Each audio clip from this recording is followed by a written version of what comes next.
زهرای 30 ساله باشنده ولسوالی گذره هرات یک عضو مهم بدنش را از دست داده. در حمله انتحاری نه بلکه به خاطر قرضداری. میگوید گرده چپش را 2 ماه پیش در بدل 200,000 افغانی فروخت و جان شوهرش را خرید. اینا رفتیدم به ایران، رفتیدم میتونم انگاه کنیم دست قاچاق بر انگاه کنیم گرفته بودم و اینا چی شده بودم گروگان بمونده بودم.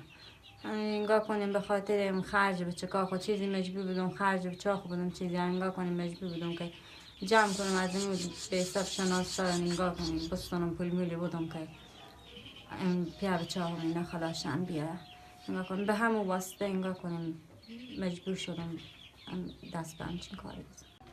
شوهرش عبدالسلام از ایثارگری زهرا میگوید.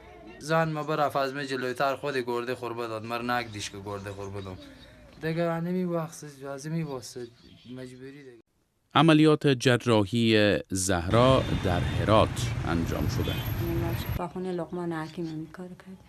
بگیم که کی عملیات کرد؟ دکتر ایرانی ها اینا بودن که انگاه کنیم عملیات انجام. دکتر فرید احمد اجاز مسئول شفاخانه لقمان حکیم و متخصص جراحی عمومی است. او میپذیرد که چندین عمل پیوند گرده صورت گرفته ولی خرید و فروش گرده را کاملا رد میکند. پیش ما تا کسی به خاطر مراجعه نکرده. یک تعداد اندک هم اگر آمده بودم ما اون را پس جواب دادیم که این کار برای مرتبط نمیگیره. وزارت صحت عامه افغانستان خرید و فروش اعضای بدن انسان را غیر قانونی می‌داند. یک مقام این وزارت می‌گوید لایحه‌ای که طرز العمل پیوند اعضا را روشن می‌کند زیر بحث است. معلوم نیست این لایحه کی به قانون مبدل می‌شود.